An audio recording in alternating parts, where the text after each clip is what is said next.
Hi, I'm Frank Adornato, and thanks for tuning in. Recently, when I was watching the triathlon at the London Olympics, the TV broadcaster made a comment that I was surprised to hear, but very pleased to hear, and that is, triathlon is one of the fastest growing sports in the world today. And that's a great thing. It's good to know that people are embracing an active lifestyle and getting fit. But I did have one cautionary thought that went through my mind that I wanted to share it with you.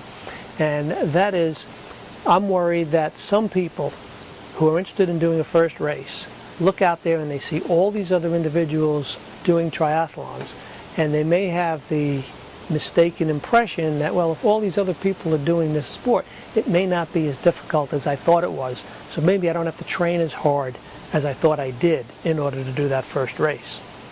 And I tied this concern to a lot of conversations I've had in the past with a lot of individuals who are thinking about doing their first triathlon. And there was a common theme with a lot of the people I spoke to.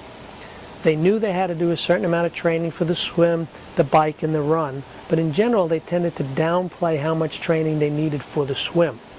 They knew there was a lot of work in the bike, and they knew there was a lot of work in the run, but the general feeling was, the swim, you're swimming through some cool water before you get out of the lake or the ocean or whatever it is and jump on the bike, and it can't be that difficult. I've even had some people say it'd be great if the swim was at the end of the race so that I could use it as an opportunity to cool down. Well, a wake-up call is that the swim is difficult, and if you're not properly trained, you can have some pretty serious consequences.